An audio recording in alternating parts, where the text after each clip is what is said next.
The first thing I did when I woke up from a coma was ask for water. The second thing I did was ask what year it was. The nurse smiled.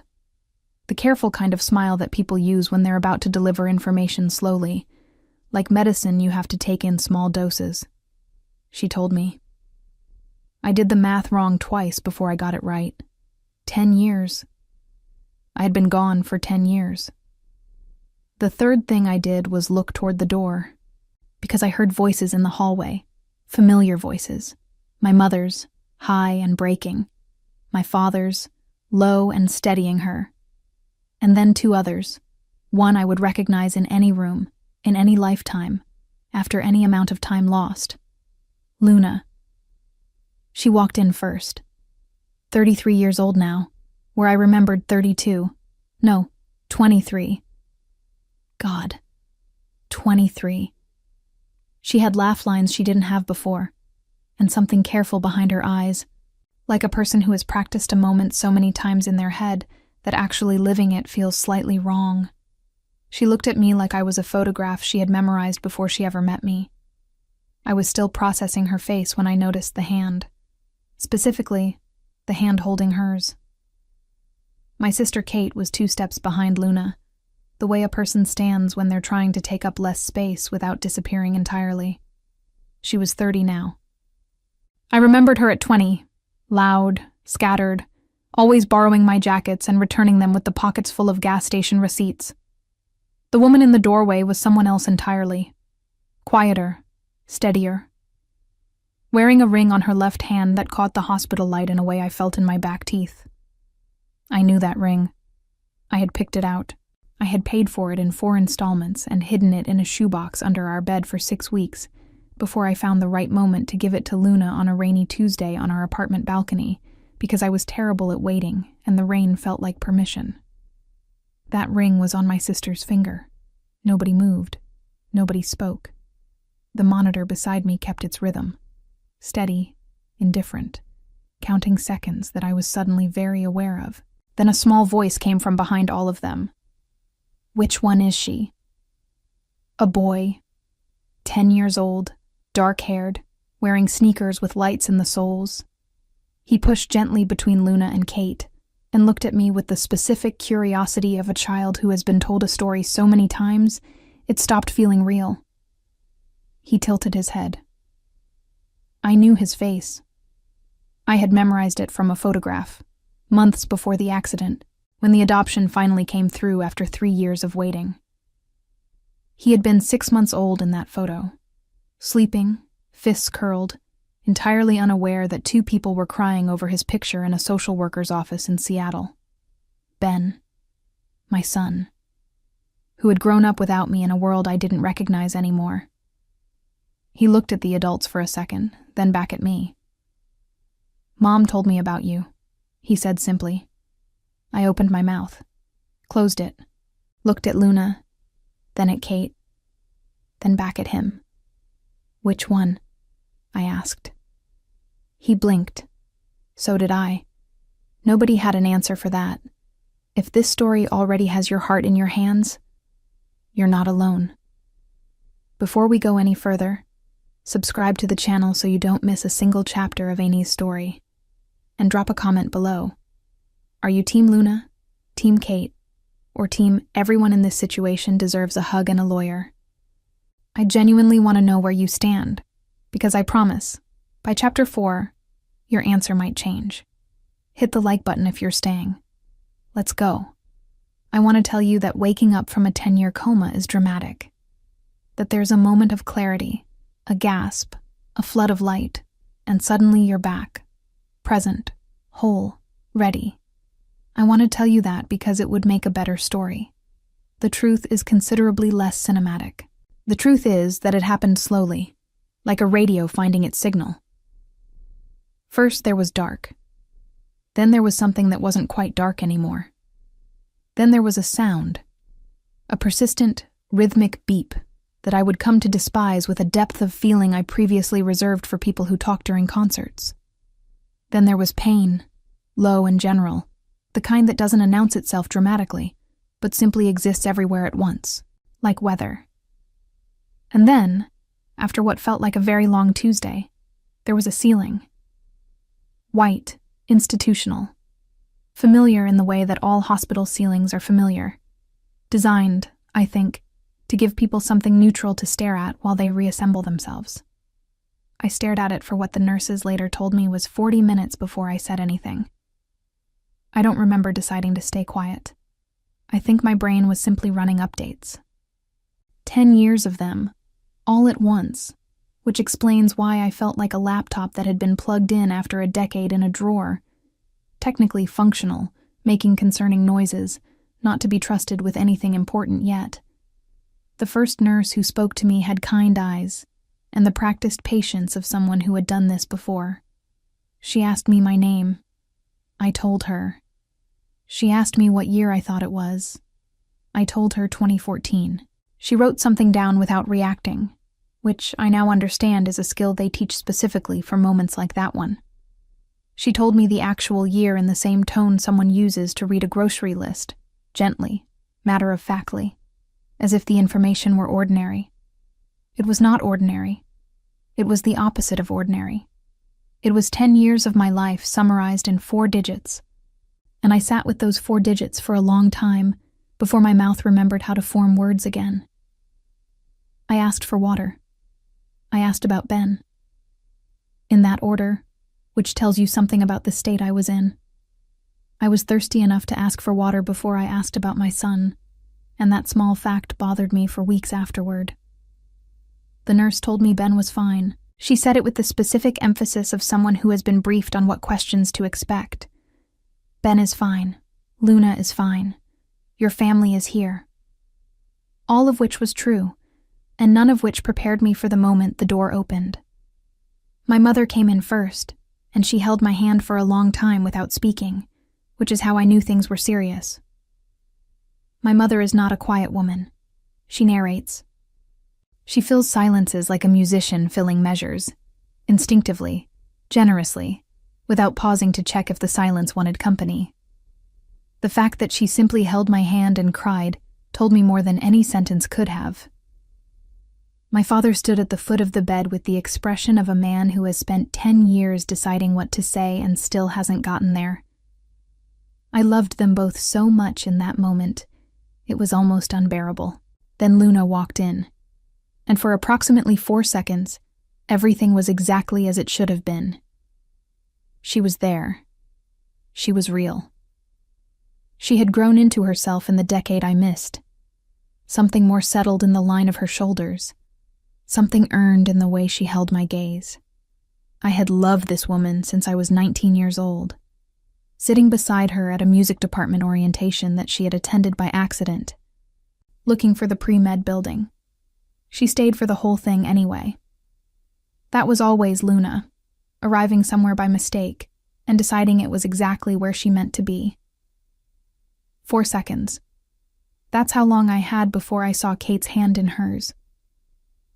I need you to understand something about my sister before I tell you what happened next. Kate was 20 years old when I went into that coma. She was the kind of 20 that is all edges and potential. Still figuring out which version of herself she was going to commit to. Still borrowing my clothes. Still calling me at midnight to ask questions that had no answers. She was my little sister, in every sense of the phrase. Loud, warm, slightly chaotic. Mine.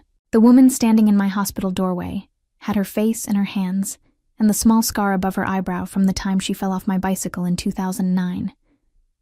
But she was not the girl I remembered. She was someone else entirely. Someone who had happened while I was asleep. She was holding Luna's hand the way you hold something you are afraid of losing, not possessively, carefully, like it was precious and breakable, and hers, but only because she had spent a very long time making sure it didn't fall. I looked at the ring. I looked at Luna. I looked at Kate. I looked at the ring again. The monitor beside me kept its rhythm, which I found personally offensive.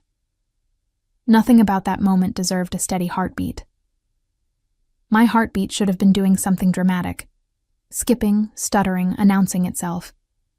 Instead, it just kept going, even, reliable, as if my own body had decided that this was simply information to be processed rather than a thing to grieve.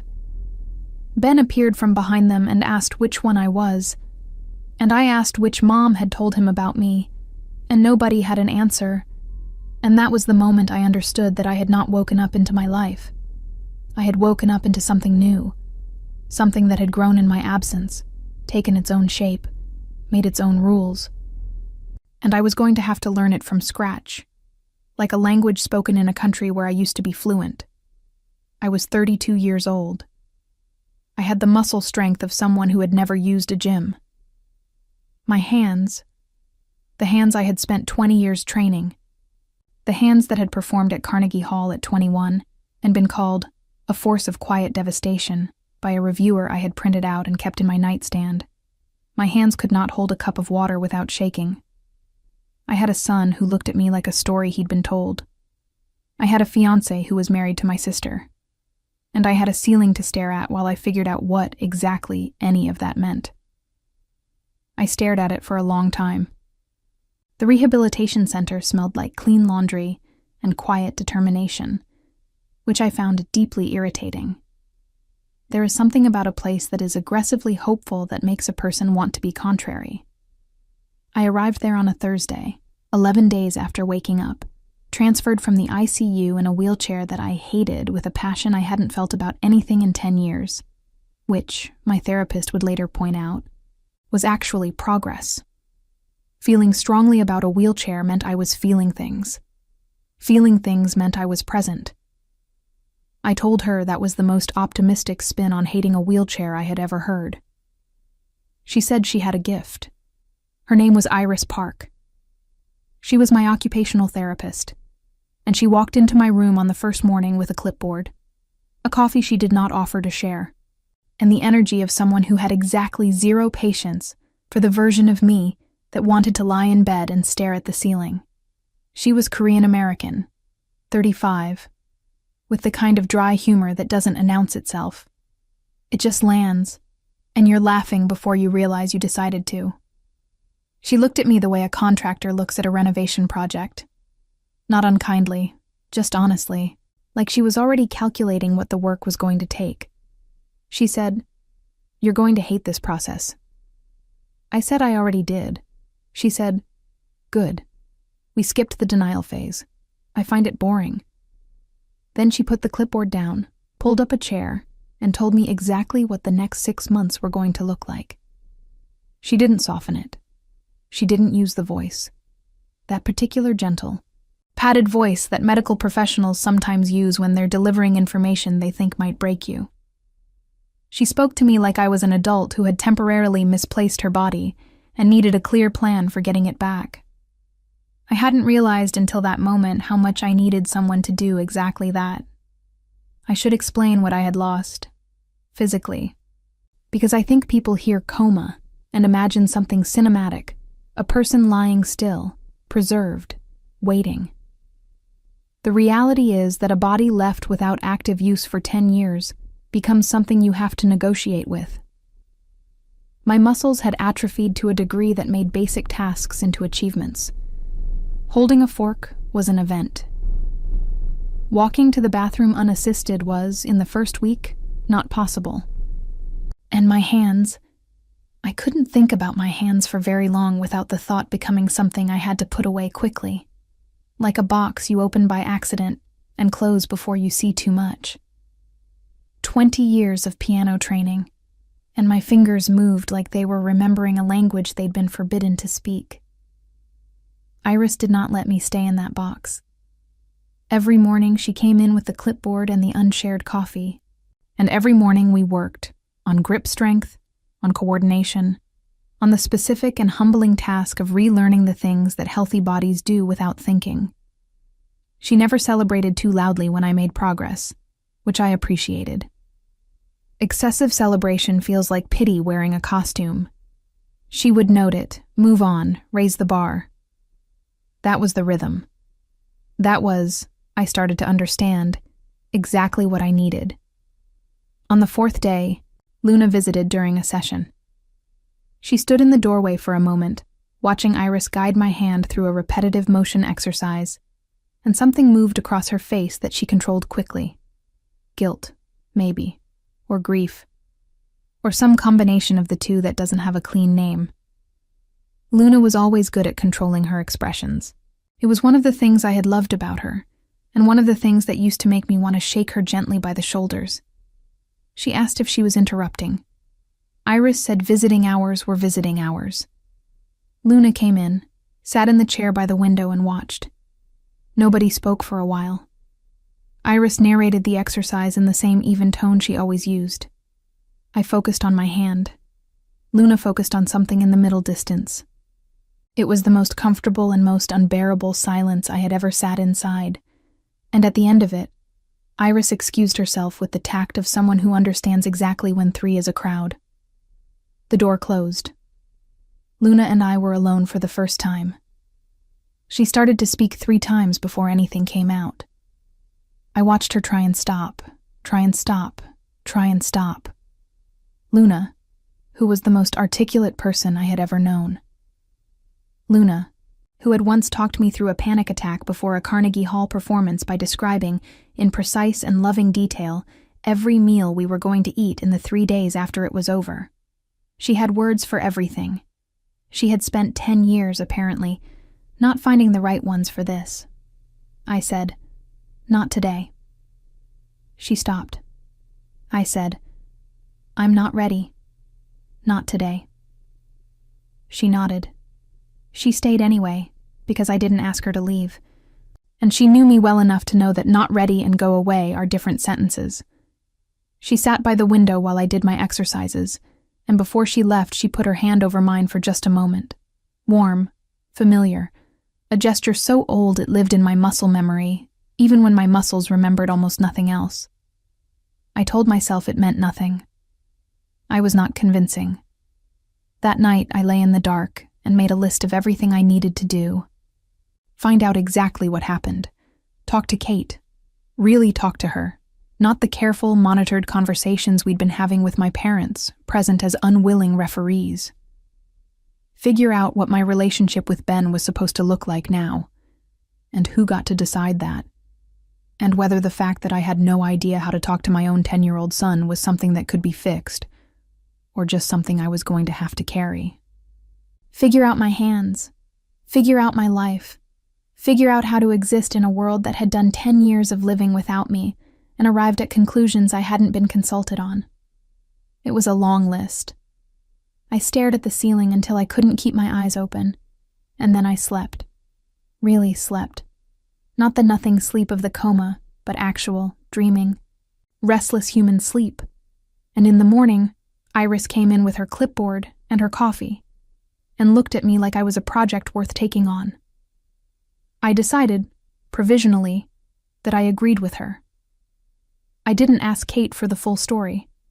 Ben gave it to me by accident, the way children give you things, without wrapping, without warning, handed over in the middle of a conversation about something else entirely. We were in the small common room at the end of my hallway, 11 days into my stay at the rehabilitation center, and he was telling me about a school project on ecosystems while I attempted, with moderate success, to hold a pencil. He was describing the water cycle with the focused intensity of a child who has recently discovered that knowing things is a form of power, and I was listening and watching his hands move, because his hands moved when he talked, and I was still at the stage where everything about him felt like something I needed to memorize quickly before it changed again. He said, without transitioning, "Aunt Kate used to sleep at the hospital." I asked what he meant. He said, "At your hospital, when you were sleeping, she went every week." He said it the way you say a fact you've always known, a piece of the furniture of his life, unremarkable, simply there. Mom said Aunt Kate talked to you a lot. She said it was important to talk to people even when they can't talk back. He paused, considering. I tried once, when I was little. I didn't really know what to say. He went back to the water cycle. I sat with what he had given me and tried to arrange it into something I could look at directly. Every week, For 10 years. My sister had been 20 years old, and she had gone to that hospital every week for 10 years. I called Kate that evening and asked her to come alone. She arrived the next morning with 2 coffees, remembered mine from 15 years of sisterhood, oat milk, no sugar, and sat in the chair by the window where Luna had sat, and looked at me with the expression of someone who has been waiting for a conversation for a long time, and is not entirely sure they're ready for it now that it's arrived. I told her what Ben had said. She wrapped both hands around her cup. She didn't deny it or minimize it. She just nodded, slowly, like confirmation of a thing already known. Then she talked, and I listened. And what she told me rearranged something fundamental in the way I had been holding this story. She had been 20 years old when the accident happened. Second semester of her freshman year at the University of Washington, studying communications, living in the dorms, in the specific and irreplaceable stage of life where everything is still possibility and nothing has hardened into consequence yet. She dropped out 4 months after my accident. Not dramatically. No announcement, no breakdown. She simply stopped going to classes because there was too much else to do. And at some point the semester ended and she didn't register for the next one. And that was that. Our parents tried. Luna tried. Kate had made a decision without quite deciding, the way you sometimes do when the alternative is too large to confront directly. Luna was working 12-hour shifts as a resident at the time. Already in medicine, already extraordinary, already the kind of person who gives everything, and then looks for more to give. She was paying the hospital bills, the specialized care bills, the bills that accumulated around a long-term coma patient, the way water accumulates in a basement. Steadily, quietly, until you realize one day that you're in over your head. She was doing that, and she was raising Ben, and she was visiting me, and she was, Kate said carefully, barely staying above water herself. Somebody had to be on the ground. Somebody had to be at the hospital on the days Luna couldn't get away. Somebody had to be there when Ben woke up at 3 a.m. with bad dreams, and when the doctors needed a family member to consult, and when the social worker called about Ben's school enrollment, and when the car needed to go in, and someone had to stay home with a 5-year-old who was beginning to understand that the world contained more loss than he'd been prepared for. Kate was that somebody. Not because anyone asked her specifically, because she looked at the shape of what needed doing and recognized her own outline in it. She told me this without drama, without the performance of sacrifice. She stated it the way Iris stated medical facts, clearly, without padding. And I sat with it and felt the specific, disorienting experience of having your anger complicated in real time. Because I had been angry. Not loudly, not in any way I had expressed to anyone yet, but underneath everything. Underneath the careful conversations and the rehabilitation exercises and the manageable daily tasks of relearning how to exist, there was anger. Hot and old, at the shape of what I had come back to find. My anger had needed somewhere to live. It had been living, quietly, at Kate's address. She told me when it changed. Not the day, not a single moment. She was clear about that. She said it specifically because she wanted me to understand it wasn't a choice that happened at once. It happened in the 3rd year, when Ben got sick. Fever, hospitalization, 3 days of the kind of fear that reorganizes your priorities without asking permission. Luna hadn't slept. Kate hadn't left the hospital. At some point during the 2nd night, Kate had looked at Luna across Ben's sleeping form and seen something she hadn't let herself see before. Not a woman she admired, not her sister's fiancé, not someone she was helping out of love and obligation. Just a person. Exhausted and frightened and real. And there. She said, "I didn't choose it, Annie. It grew. In the dark, while I was trying to do the right thing. It grew." She looked at her coffee cup. "I know that's not an excuse." I told her I wasn't looking for an excuse. She looked up. I said, "I'm trying to understand. There's a difference." Something in her shoulders changed. Not relaxed exactly, but shifted. like a weight redistributed rather than removed. I asked her the question I had been carrying since the hospital room. When did you know? She understood what I was asking.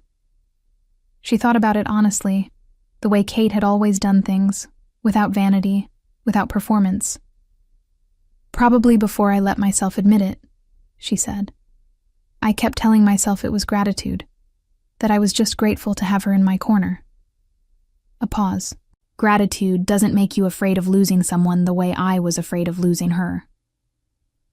I sat with that for a long time after she left.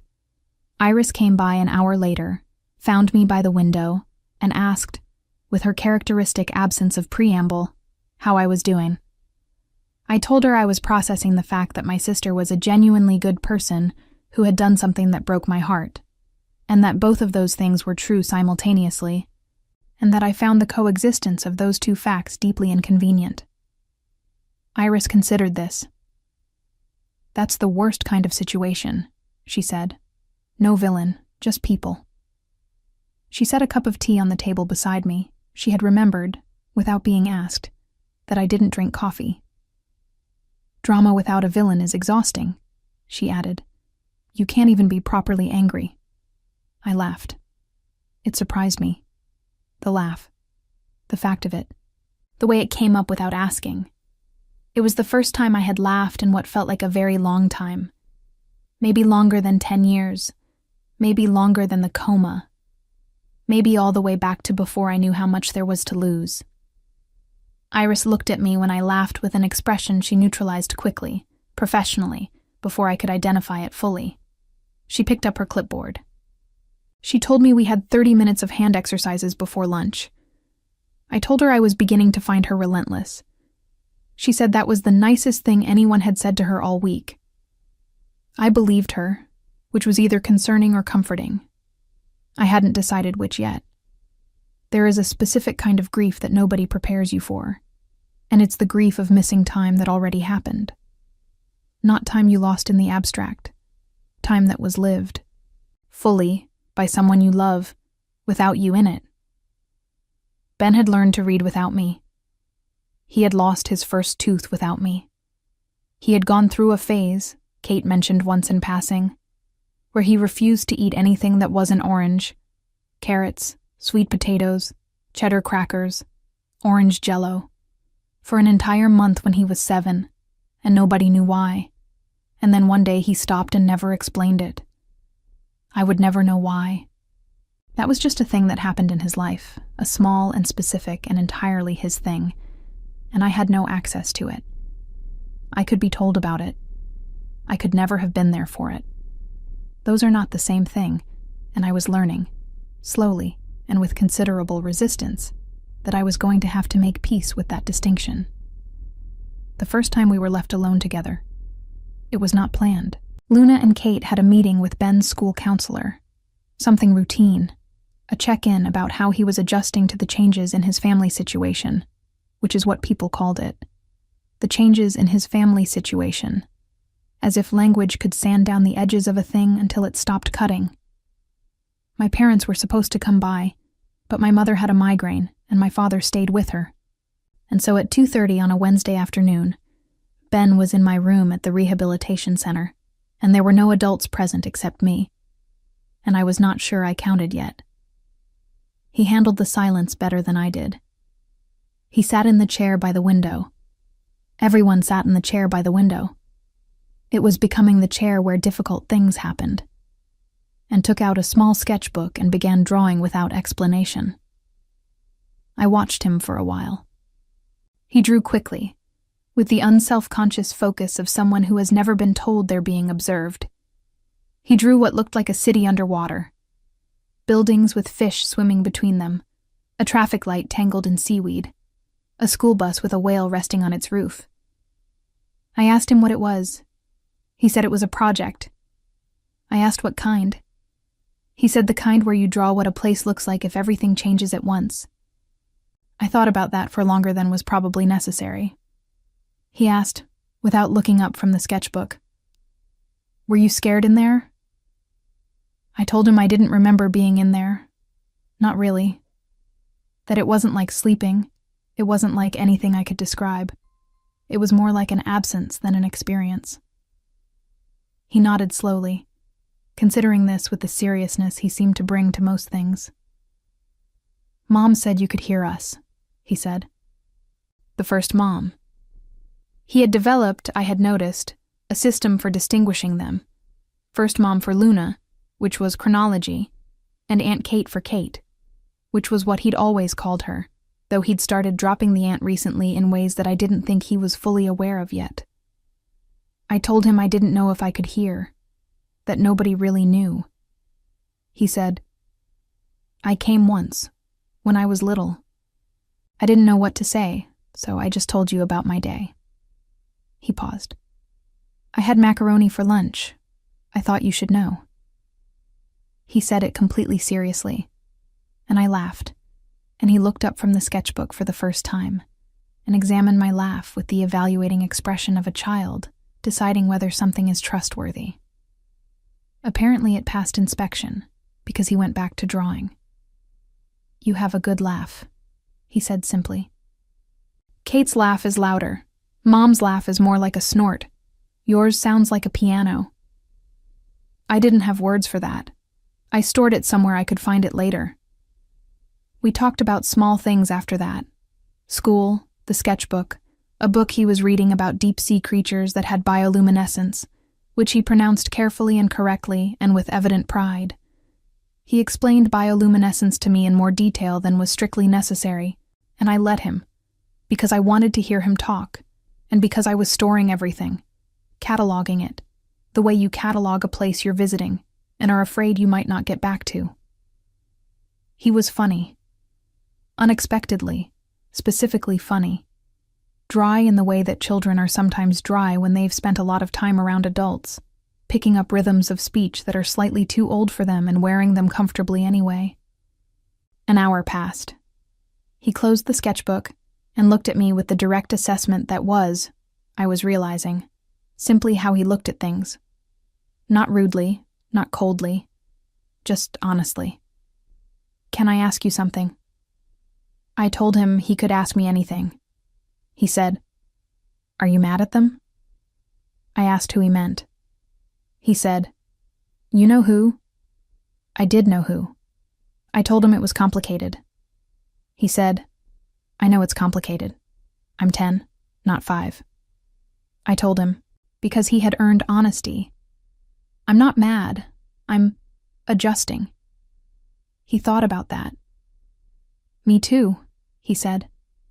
That was the moment. Not dramatic, not cinematic, just a 10-year-old boy and a woman who was technically his mother, both adjusting, both doing it in the same room at the same time, and something shifting between them that neither of them would have known how to name, but both of them felt. I felt it the way you feel a change in weather before it happens, in the pressure, in the quality of the air. Luna came back first, slightly breathless, apologizing for being late. She stopped in the doorway and looked at us. Ben in the chair, me on the edge of the bed, the sketchbook open between us to the underwater city. And something moved across her face that she didn't control in time. Relief, maybe. Or something that looked like relief, but was more complicated. Ben said, "She has a good laugh, like a piano." Luna looked at me. I looked at her. She said, "I know." Quietly, like a sentence that had been sitting in her for a long time waiting for the right moment to come out. Iris found me later, after visiting hours, sitting in the common room in the dark. She turned on the small lamp by the door without comment, got 2 cups of tea from the machine that dispensed something vaguely tea-adjacent, and set one in front of me. She sat across the table. She didn't ask how I was. She had learned by then that asking how I was produced a reflexive fine that neither of us found useful. Instead, she said, "Big day." I said, "He said my laugh sounds like a piano." Iris was quiet for a moment. Then, "That's possibly the best thing anyone has ever said to anyone." I told her I thought so too. We sat in the bad lamplight drinking the not-quite tea, and she told me about a documentary she had watched the night before about deep-sea creatures, and I told her Ben had just explained bioluminescence to me in considerable detail. And she laughed. Her laugh was, I noticed, nothing like a piano. It was more like a door opening onto something bright. And we talked about nothing important for 40 minutes. And when I went back to my room, I realized it was the first evening since I had woken up that I had not gone to bed with my hands clenched. I unclenched them deliberately, in the dark, lying on my back, staring at the ceiling that had become something like a companion by then. I thought about Ben's underwater city. I thought about things that look completely different when everything changes at once. I thought about Iris's laugh. I put that last thought in the category of things to examine later, when I had more bandwidth, when the rest of my life was slightly less on fire. Later, I told myself. I would look at that later. Iris had a theory about recovery that she shared with me on a Tuesday morning while making me open and close a jar repeatedly, which was either physical therapy or a form of psychological warfare, and I was no longer sure there was a difference. She said that the hardest part of coming back from something was not the physical reconstruction, not the muscles, not the coordination, not the hands that had to remember what they used to know. The hardest part, she said, was the moment you stopped being angry at the thing that had happened to you and started being curious about what came next. She said most people fought that transition for longer than necessary. She said it like she was describing a clinical phenomenon, not a personal observation.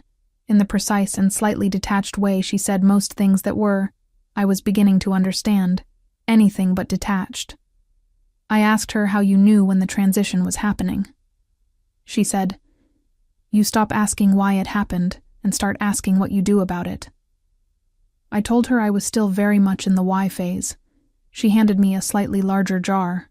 "I know," she said. Hence the jar. Luna called 3 days later and asked if I wanted to get coffee. Outside the rehabilitation center, outside the hospital, outside any of the controlled environments we had been using as buffers since I woke up. Just coffee. A place on Capitol Hill she said I used to like. And then she caught herself. Because of course I used to like it. I had been 22 the last time I was there. And whether I still liked it was a question that applied to almost everything now. I said yes anyway. I said yes because I was tired of the controlled environments. I said yes because Iris had told me, in the context of a different conversation, that avoidance is just fear with better posture, and I had been thinking about that for 4 days. The coffee shop was still there, which felt both improbable and inevitable. Seattle had changed in 10 years. Construction everywhere. New buildings where I remembered parking lots, a light rail station that hadn't existed. But this place was exactly as I remembered it, down to the mismatched chairs and the blackboard menu, and the particular quality of light through the front windows on a gray afternoon. I sat in it, and felt for a disorienting moment, like no time had passed at all. Then I tried to pick up my cup and my hands reminded me that time had passed. Quite a lot of it. Luna sat across from me and wrapped her own hands around her cup. And for a while we just existed in the same space without forcing it into a shape. That had always been something we were good at. Comfortable silence, the specific ease of two people who don't need to perform for each other. I had missed it without knowing I was missing it. The way you miss a smell or a quality of light, below the level of conscious thought. Sitting in it again was both a relief and a specific kind of cruelty. She started talking without being asked. I think she had made a decision on the way over, that today was the day, that the careful orbiting they had all been doing around the actual conversation had to end somewhere, and she was going to be the one to end it. Luna had always been the one who walked toward difficult things. It was one of the first things I had loved about her, watching her at that orientation, 22 years old, in the wrong building, staying anyway. She told me about the first year. She said it in the way you describe a natural disaster, not dramatizing it, just accounting for it honestly, because the facts are dramatic enough without embellishment. She had been in her second year of residency. The hours were inhuman under normal circumstances. and her circumstances were the opposite of normal. She was paying for my care, for Ben's needs, for the apartment they'd kept because giving it up felt like a declaration she wasn't prepared to make. She was sleeping 4 hours a night on the good nights. She said she functioned the way a building functions during a blackout. The essential systems kept running, but everything else went dark. She told me about Ben's illness in the 3rd year, the fever, the hospitalization, the 3 days that rearranged something in her understanding of her own limits. She told me about looking across the hospital room at Kate and seeing for the first time not Annie's little sister, not the girl she was helping out of loyalty and love, but a person who had chosen, every single day for 3 years, to show up. She said, "I didn't let myself think about it. I recognized it, and I put it away. I was very good at putting things away." A pause. I put it away for almost 2 more years. I asked her when she stopped putting it away. She looked at her cup. She said it happened the night of Ben's 8th birthday. He had wanted a space-themed party, and Kate had spent 3 weeks making papier-mâché planets, 8 of them, hung from the ceiling of the apartment at different heights so Ben could reach them if he stood on his toes. Luna had come home from a double shift at 11 p.m. to find Kate asleep on the couch surrounded by newspaper and glue. Saturn half finished in her lap, Ben's drawing of the solar system pinned to the wall above her as a reference. She said she stood in the doorway for a long time. She said she knew then that she had run out of room to put things away. I listened to all of it without interrupting. I had gotten better at that. At listening without simultaneously constructing my response, without defending or deflecting, just receiving. Iris would have called it progress. I called it exhaustion. Maybe they were the same thing. When Luna finished, we sat in silence for a while.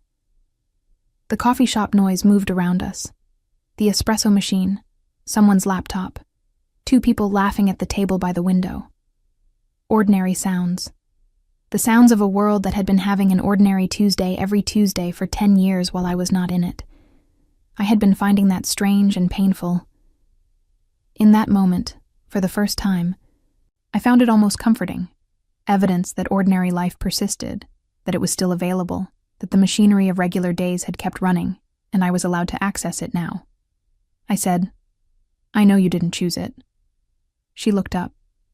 I said, "I know it wasn't. I know you didn't wake up one day and decide." She nodded. I said, "That doesn't make it less." She said, "I know."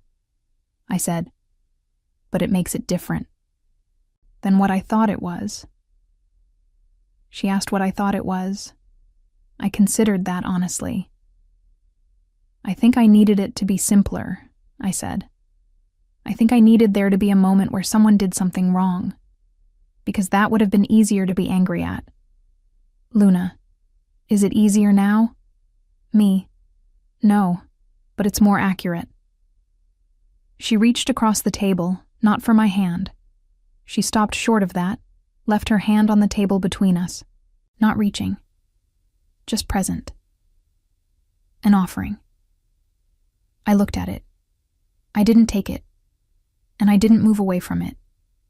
And we stayed like that for a moment that was exactly as long as it needed to be, before I picked up my cup, and she picked up hers and we talked, carefully, about Ben's bioluminescence phase and whether deep-sea creatures got lonely, and it was almost normal, and it almost didn't hurt. I went back to the rehabilitation center and found Iris in the hallway outside my room, end of her shift, jacket on, keys in hand. She looked at my face and said, "How bad?" I said, "She wasn't wrong about any of it." Iris was quiet for a moment. "That's harder than if she had been," she said. I said I was aware. She said, "Do you want to talk about it? Or do you want me to tell you about the truly unhinged argument I witnessed on the bus this morning?" I said, "Give me 2 minutes and then tell me about the bus." She said, "I'll get tea." She came back with the not quite tea from the machine and she told me about the bus, and it was unhinged, and I laughed twice, and when she left 20 minutes later, I noticed she had stayed 40 minutes past the end of her shift without mentioning it once. I noticed that. I put it in the category of things I was looking at later. The category was getting full. I want to tell you about the afternoon everything changed. But first I need to tell you about the morning it almost didn't. I had a bad session with Iris on a Wednesday. Bad in the specific way that rehabilitation sessions go bad, which is not dramatic, but which is devastating in its smallness. We were working on a keyboard exercise, an actual keyboard, a small electric one she had sourced from somewhere and brought in without announcement, setting it on the table in front of me like a fact I was going to have to deal with. I hadn't touched a keyboard since before the accident. I hadn't let myself think too directly about touching one. The way you don't look directly at something that might be gone. Peripheral vision only. Quick glances. Nothing sustained. I sat in front of it for 4 minutes without touching it. Iris sat across the room and said nothing, which was the right call and which I resented anyway. Then I put my hands on the keys. And they remembered. That was the thing. They remembered, my hands did. The muscle memory was in there somewhere under the atrophy and the trembling. The knowledge of where to go was intact, even if the ability to get there cleanly was not. I played a scale. Slowly. Imprecisely. With a hesitation between each note that would have made my conservatory professors wince. But I played it. And then I played another. And then something went wrong. The ring finger on my left hand, always the problem finger, always the one that needed the most attention. And the note came out wrong and I stopped. I sat there for a moment. Then I closed the keyboard cover and told Iris I was done for the day. She said we had 20 minutes left. I said I was done for the day. She looked at me for a long moment with the expression she used when she was deciding whether to push or let something breathe. She let it breathe. I went back to my room and sat on the edge of my bed and looked at my left hand for a long time, at the ring finger specifically, and I thought about every recital, every audition, every performance where that finger had done exactly what I needed it to do, and I thought about the reviewer who wrote Force of Quiet Devastation, and I thought about Luna in the front row at Carnegie Hall with her hands pressed together between her knees, because she was nervous for me, even though she never told me until after. I thought about all of it, and then I put it away, and I went to the common room and I waited for Ben. He came that afternoon with Luna, who had a hospital shift starting at 4, and dropped him off with the specific efficiency of a woman who has perfected the logistics of a complicated life. Ben had his backpack and his sketchbook and a library book about the Mariana Trench that he wanted to tell me about, and Luna kissed the top of his head and told him she'd be back by 7 and looked at me over his head with a question she didn't ask out loud. I told her with a look that we were fine. She left. Ben sat down and opened the Mariana Trench book to a page he had bookmarked with a grocery receipt. Kate's habit, I recognized it, the using of whatever was available, the practicality, and began explaining Hadal zones to me with the authority of someone who had been thinking about this for several days and was ready to share his findings. I let him talk. I was good at that now, at the quality of attention that children know is real versus the performance of attention that they also, unfailingly, know is not. Ben knew. He could tell when I was actually listening and when I was present in body only, and he had started to calibrate his conversations accordingly, offering me the good material when I seemed capable of receiving it. The Mariana Trench warranted the good material. He told me about the Hadal snailfish, which lived at depths that should have been impossible for anything with a spine, and about the way pressure at that depth was the equivalent of 50 jumbo jets stacked on top of you, and about how scientists weren't sure how the snailfish managed it. And Ben's theory, delivered with complete seriousness, was that maybe the snailfish simply hadn't been told it was impossible. I told him that was a very good theory. He said he thought so too. We were quiet for a while after that, the comfortable quiet we had been building between us slowly. The way you build something structural. Carefully, checking the weight at each stage, making sure the foundation holds before you add the next level. He was drawing in the sketchbook. I was attempting, with my right hand, the fingering exercise Iris had given me. He watched my hand for a moment without commenting, then went back to the sketchbook. Outside the window, Seattle was doing what Seattle does in the late afternoon, going gray and golden at the same time, the clouds making something dramatic out of ordinary light. Kate texted that she was running late. My parents' car was in the shop. Luna was in surgery. The 7 o'clock pickup became a 7:30, then an 8. And Ben and I ate dinner together in the rehabilitation center cafeteria. The food was exactly what you would expect from a rehabilitation center cafeteria, which is to say aggressively neutral. And he told me about a kid in his class named Marcus, who had a pet bearded dragon named Senator. And I told him that was the best name for a bearded dragon I had ever heard, and he agreed with the gravity of someone who had thought about this already. We were walking back from the cafeteria when it happened. The hallway was long and slightly too bright, the way hospital hallways always are, and Ben was walking beside me at the pace I had settled into. Not slow, exactly, but considered, each step deliberate, which he had adjusted to without being asked or making it a thing. He was still talking about Senator the Bearded Dragon. He said Marcus brought Senator to school once for show and tell, and Senator had sat on the teacher's head for 45 minutes without moving, and nobody knew what to do. I laughed. Ben laughed. And then, mid-laugh, without any transition, without any indication that a significant thing was about to happen, he said, "Mom, do you think we could get a pet?" He stopped walking immediately. I stopped too. He looked up at me with the expression of someone who has just said something they didn't plan to say and is rapidly calculating the implications. His face was doing something complicated and young, embarrassed maybe, or frightened, or something that was both of those and also, underneath them, something that didn't look entirely like an accident. I looked at him for a moment. He was 10 years old, and he was waiting for me to react. And I understood that what I did in the next 5 seconds was going to mean something. I said, "I think we probably could." He blinked. "Yeah? Me. I have no idea how I feel about a bearded dragon specifically, but in principle, yes." Something in his face settled. Not into relief exactly, but into something quieter than the tension that had been there. He nodded once. We kept walking. He didn't apologize for it. I didn't address it directly. We both understood, I think, that the moment didn't need more language than it had already used.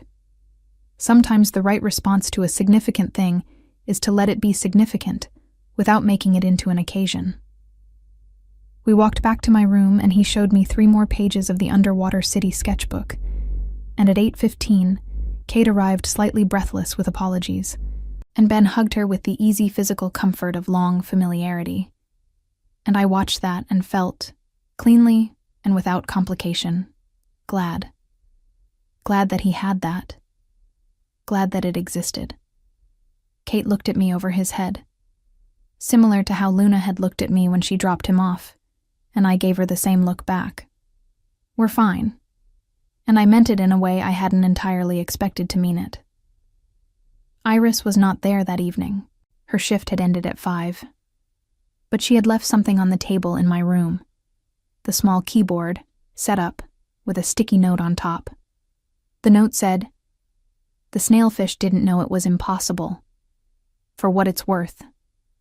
She had drawn a small fish in the corner of the note, 3 lines and a tail, barely a fish at all, and yet unmistakably a fish. I looked at it for a long time. I sat down in front of the keyboard. I opened the cover. I put my hands on the keys, both hands, left ring finger included, and I played a scale, slowly, imprecisely, all the way through. Then I played it again. 3 months after I woke up, I left the rehabilitation center on a Thursday with a rolling suitcase, a folder of discharge instructions that Iris had color-coded without being asked, and the specific feeling of a person standing at the edge of something large without being able to see the bottom. My parents had offered their house in Bellevue. Luna and Kate had offered the apartment, which I had declined so quickly it bordered on rude. I had found a sublet in Capitol Hill, small 3rd floor, a window that faced east, through a former conservatory classmate, who had heard through the particular grapevine of people who knew people that I was back and needed a place. It was furnished badly, and I loved it immediately. It was mine in a way nothing had been mine in 10 years. Iris walked me to the car. This was not part of her job description. I didn't mention that. She carried the folder she had color-coded and handed it to me at the car door with the instruction to actually read it, which she delivered in the tone of someone who knows full well that she is being ignored but feels the professional obligation to try anyway. I told her I would read it. She gave me the look. I told her I would read the red sections at minimum. She said that was probably the most honest thing I had said to her in 3 months, and that she appreciated it. I laughed. She handed over the folder. Then she said, "Outpatient sessions start Monday. Same time." I said I knew. She said, "The work doesn't stop because the setting changes." I said I knew that too. She said, "Good." She put her hands in her jacket pockets, which was what she did when she was closing a conversation. I had learned her tells without meaning to, the way you learn the habits of someone you spend significant time with, absorbing them below the level of conscious attention. She was about to say goodbye. I knew it, and I knew something else too.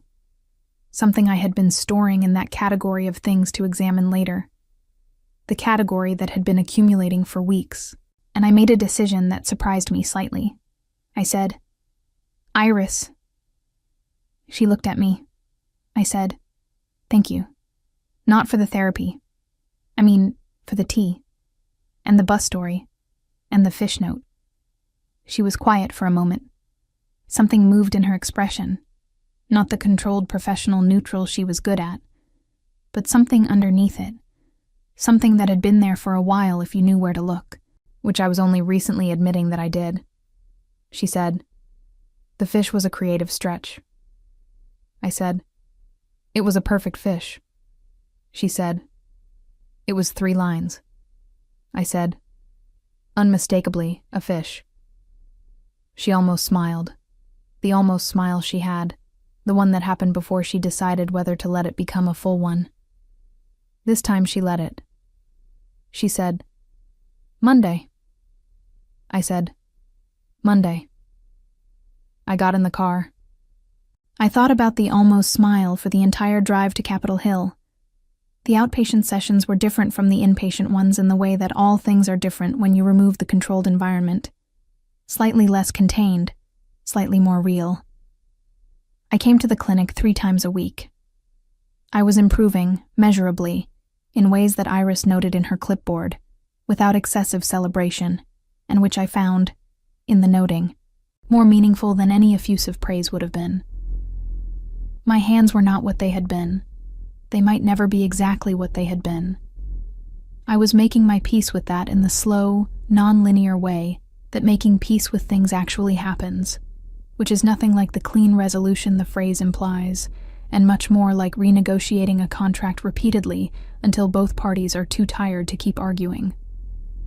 I had also started teaching. A music school 6 blocks from the sublet was looking for a piano instructor for intermediate students, and I had walked in on a Tuesday with no appointment, and what I now understand was an unreasonable amount of confidence for a woman who had been relearning basic motor function 2 months prior. The director had recognized my name, which was strange and clarifying. My name still meant something in certain rooms, a fact about my former life that felt like a jacket that mostly fit. I started with 4 students. By the 2nd month I had 7. Teaching was not performing. It was something else, something I hadn't expected to find sustaining, but there was something in the particular attention required. Listening for what a student's hands were trying to do versus what they were actually doing, identifying the gap, finding the language to bridge it, that felt related to recovery in ways I didn't have the vocabulary for yet. Ben started coming to watch, on the Saturdays when the schedule aligned. He would sit in the back of the small practice room with his sketchbook and draw while I taught, and my students, who ranged from 9 to 14, accepted his presence with the adaptability of children who are used to adults doing inexplicable things. He drew the students sometimes, quick sketches, caught in the middle of a difficult passage, hands, and concentration. He showed me one once, a 12-year-old girl mid-scale, and it was good. Better than good. It had something in it that formal training wouldn't have put there. Something that was just his. Luna came to the music school once. She stood in the doorway of the practice room at the end of a session and watched me talk through a fingering problem with a 10-year-old boy who was getting frustrated. And when the boy finally got it, and his face did the thing faces do when something clicks, Luna looked at me with an expression I remembered from a long time ago. Not romantic, not complicated. Just the specific face of someone watching a person they love do the thing they're made for. I held that carefully, the way you hold something you're not sure belongs to you anymore. Then I set it down. That was the work I was learning. Not the dramatic letting go, not the cinematic release, just the daily practice of picking things up, acknowledging them, and setting them back down without clutching. Kate and I had lunch on the third Thursday of every month, which had emerged as a habit without either of us proposing it formally. We talked about Ben, about work, about the small and large textures of our respective lives. We were building something, not what we had before, not the sister relationship of our 20s, but something new that had the advantage of being chosen rather than assumed. She told me once, over sandwiches, that she used to practice what she was going to say to me when I woke up. For years. Different versions. For different versions of how I might be. I asked which version she had prepared for the actual me. She said, honestly, the angriest one. I thought you'd be angrier. I said, I was. I just did it quietly. She said, that's worse. I said, I know. We ate our sandwiches. It was Ben who said it first. Of course it was Ben. He had his mother's, Luna's, talent for identifying the thing in the room that everyone else is navigating around, and his own particular talent for saying it plainly. We were at the music school on a Saturday, post-lesson, and Iris had stopped by to drop off some equipment for the clinic next door. She had done this twice before, which was either logistical coincidence or something else, and I had been leaving it in the something else category. And she stayed to hear Ben explain his latest sketchbook project to me, because Ben explaining things was, objectively, engaging. When she left, Ben watched her go down the hallway, and then turned to me with the direct assessment that was simply his natural mode of observation. He said, she looks at you like she's trying not to. I said I didn't know what he meant. He gave me the look, the 10-year-old look that says I know you know what I mean, and I'm giving you the chance to be honest. I said, Ben. He said, I'm just saying. He went back to the sketchbook. I looked at the empty hallway where Iris had been. I called Iris that evening. She answered on the second ring, which meant she wasn't with a patient and wasn't asleep, which meant it was a reasonable hour to call, which was information I had checked before dialing, because apparently I was now someone who checked these things. I said I wanted to ask her something. She said, okay. I said, Ben thinks you look at me like you're trying not to. A pause. Not a surprised pause. The other kind. The kind that happens when something you've been managing is named out loud. She said, Ben is perceptive. I said, he is. She said, Ain. I said, I know. She said, you're still... I said, I know. I'm still in the middle of something large. I know that. A pause. But I've been putting this in a category called later for 3 months, and I think later might be now. She was quiet for long enough that I counted the seconds. 6, 7, 8. Then she said, there's an exhibition at the Seattle Art Museum, photography. It opens Saturday. I said, are you asking me to go? She said, I'm telling you it exists. I said, Iris. She said, yes. I'm asking you to go. Saturday was clear and cold, the kind of Seattle winter day that is merciless and beautiful in equal measure. We met outside the museum and did not acknowledge that we had both arrived 4 minutes early, which was its own kind of acknowledgement. The exhibition was photography, long exposure night shots, cities caught in the moment between one version of themselves and another, light trails and stillness coexisting in a single frame. We moved through it slowly, stopping at the same things without coordinating, sometimes talking, and sometimes not. We stopped in front of a large print near the end, a piano on a stage, a single spotlight, the rest of the frame in deep shadow. The piano was mid-performance, the bench empty, the instrument caught in the moment between one note and the next. I looked at it for a long time. Iris stood beside me, close enough that I was aware of the proximity with the specific awareness that had been building for months, the kind you can't unknow once you've noticed it. She said quietly, "It looks like it's waiting." I said, "It's always waiting. That's what pianos do." She turned to look at me. I was already looking at her. The hallway was quiet. The other visitors had moved to the next room. The light in that section of the museum was low and warm.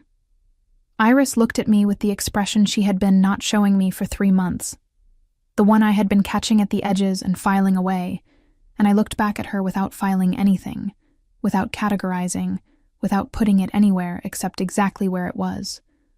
She said, very quietly, "You should know I've been extremely professional about this." I said, "I know." She said, "For the record." I said, "It's on the record." I leaned forward and kissed her, gently, in front of the photograph of the waiting piano, in the quiet of a Saturday museum, and it was nothing like anything I had been through in the past 10 years. Not the loss, not the grief, not the slow rebuilding, not the complicated love I was still untangling myself from. It was just present. Entirely, simply, beautifully present. Her hand came up to my face, and the warmth of it was the warmth of something chosen rather than inherited. Something that belonged to this version of me, rather than any version before. When we stepped back, she looked at me with the almost smile, the one I had been cataloging since the rehabilitation center. This time, it was not almost. I told her it was a good smile. She said, "You're only saying that because I kissed you back." I said, "I'm saying it because it's true, and also because you kissed me back." She laughed, the bright door-opening laugh, and we walked into the next room of the exhibition, and outside the museum, Seattle was doing its gray and golden thing, and I was in it, entirely, without reservation, for the first time in longer than I could accurately measure.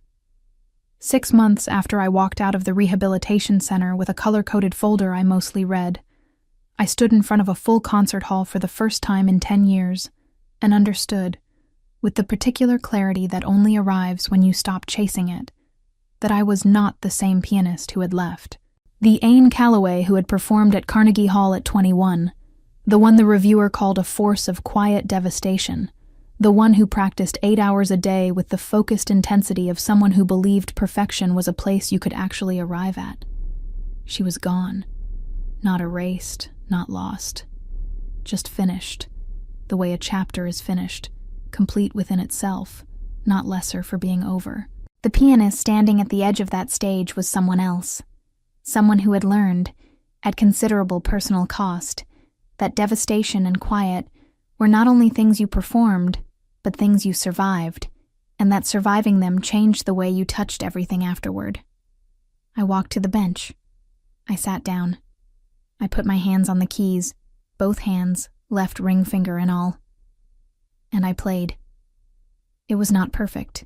There were moments in the second movement where my left hand hesitated in a way it would not have hesitated before.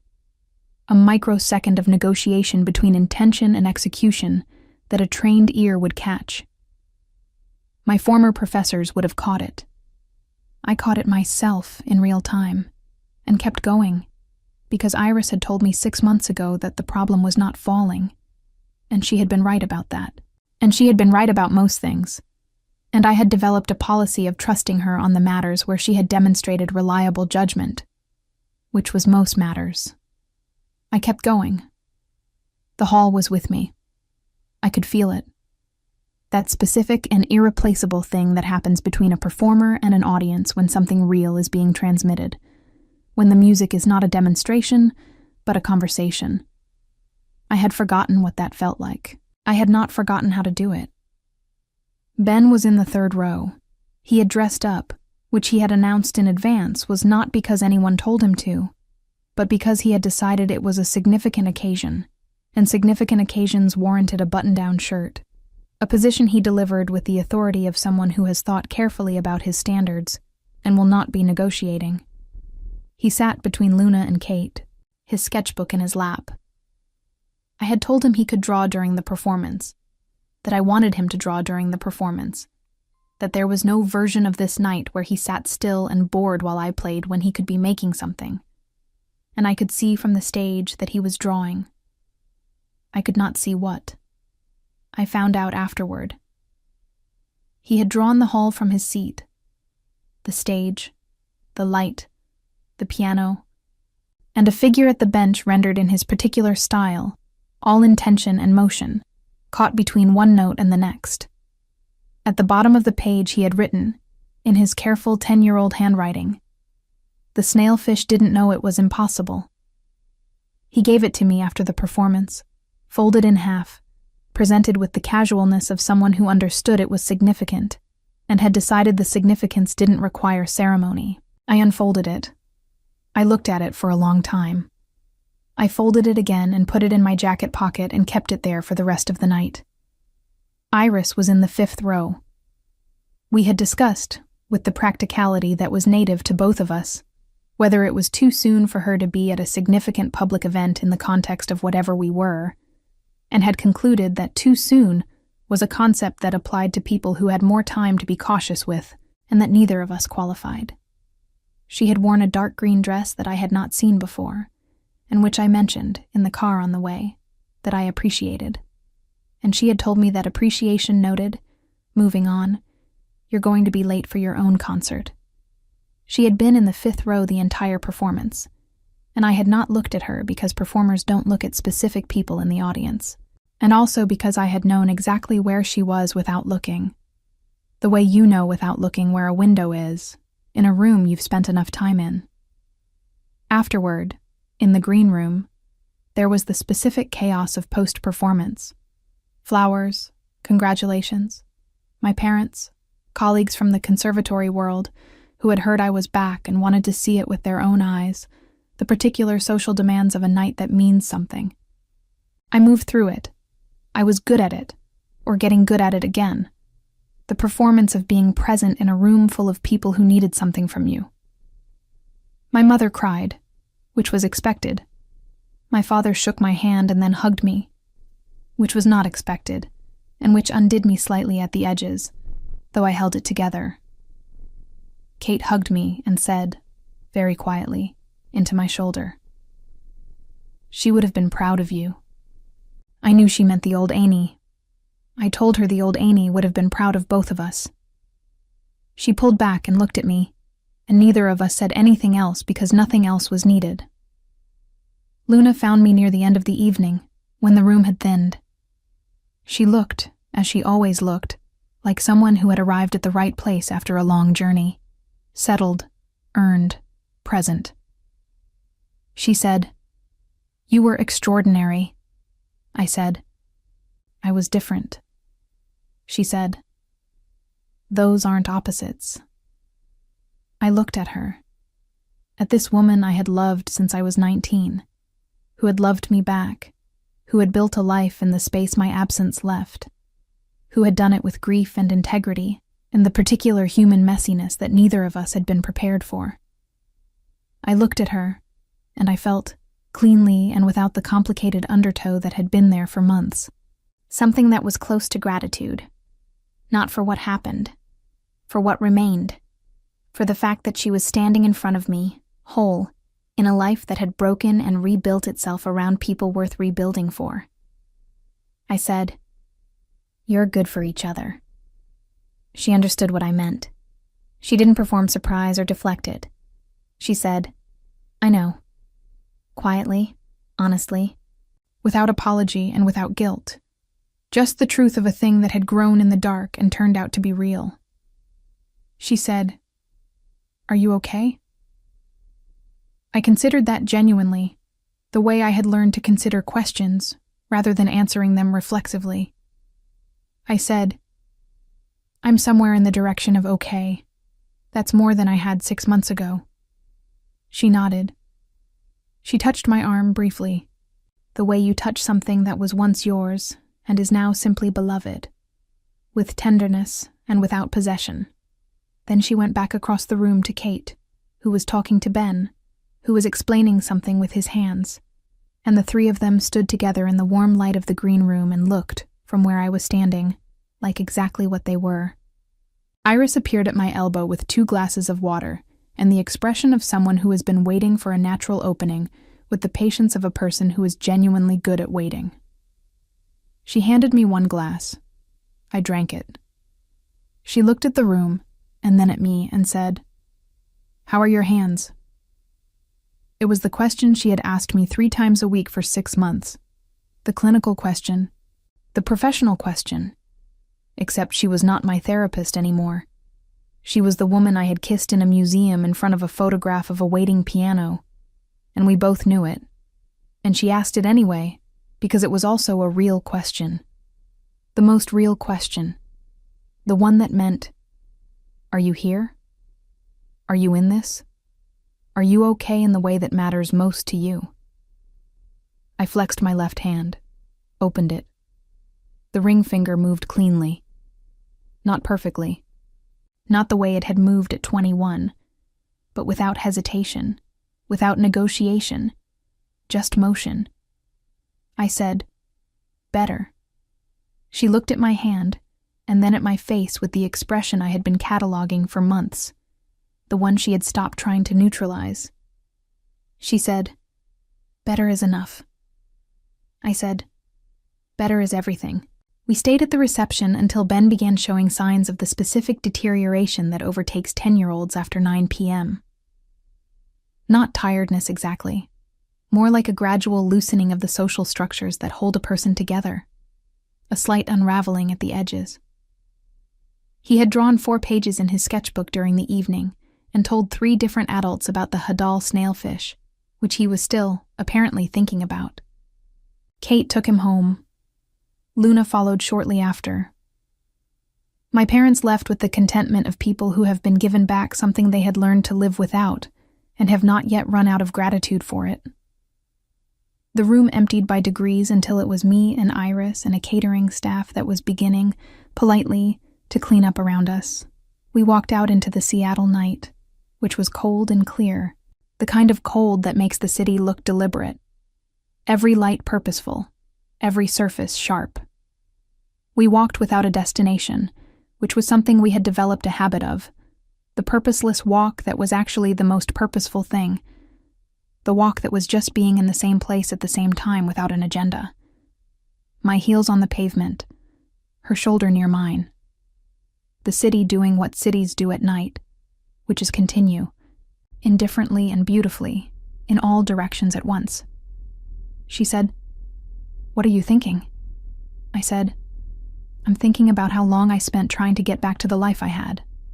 She said, "And?" I said, "And I think I was asking the wrong question." She waited. I said, "The question isn't how do you get back, it's what do you walk toward." She was quiet for a moment. Then, "That's either very wise or very obvious." I said, "Probably both." She said, "Probably." We stopped at a corner I didn't recognize, which was still sometimes disorienting. The city that had changed while I slept. The streets that had new names for new buildings. The skyline that had added and subtracted itself in my absence. I looked at it without the grief that used to come with not recognizing things. It was just a corner. A new corner. A corner that was mine now because I was standing on it. Iris was looking at me. I turned. She had that expression, the full version, not the almost. And her hands were in her jacket pockets against the cold. And behind her, Seattle was gray and gold, and entirely, stubbornly itself. I thought about Ben's drawing in my pocket. I thought about the snailfish, descending into the impossible dark, doing it anyway because nobody had told it the rules. I thought about 10 years of silence and the long, slow, imperfect work of learning to make sound again. Then I stopped thinking, because Iris was there, and the corner was new, and the night was cold, and I was present, completely, entirely, unreservedly present, in a life I had not planned, and could not have imagined and would not have traded for the one I lost. I took her hand. She let me. We walked. I narrate this whole story like I'm telling you from the other side of it, like someone who has the luxury of hindsight and the distance to find the shape of things. But the truth is, I'm still in the middle of it. Ben still calls Luna first mom sometimes, and me mom other times, and occasionally, when he's tired, just hey to both of us, which I find deeply relatable. Kate and I still have lunch on the third Thursday of every month, and last month she told me she was happy in the plain and unperformed way she says things, and I believed her completely and felt glad in a way that surprised me with its cleanness. My left hand still negotiates sometimes. I still stand in front of the keyboard some mornings and have to remind myself that hesitation is not failure. I am still learning the difference between the life I had and the life I have, and how to hold both without confusing them. But I am awake. Completely, stubbornly, irreversibly awake. And I have a son who draws underwater cities, and a sister who makes papier-mâché planets, and a woman who brings me not quite tea and draws 3-line fish on sticky notes and looks at me like I am something worth looking at. And I have my hands. Imperfect. Negotiating. Mine. 10 years sleeping. And I finally understand what it means to be awake. If this story moved you, if you found yourself not knowing who to root for, if Ben made you smile, if Iris made you feel something you weren't expecting, leave it in the comments. Tell me which moment got you. Tell me which chapter broke you open a little. And if you're new here, subscribe, because every story on this channel is built exactly like this one. No villains, no easy answers, just people trying their best in circumstances that don't ask permission. I'll see you in the next one.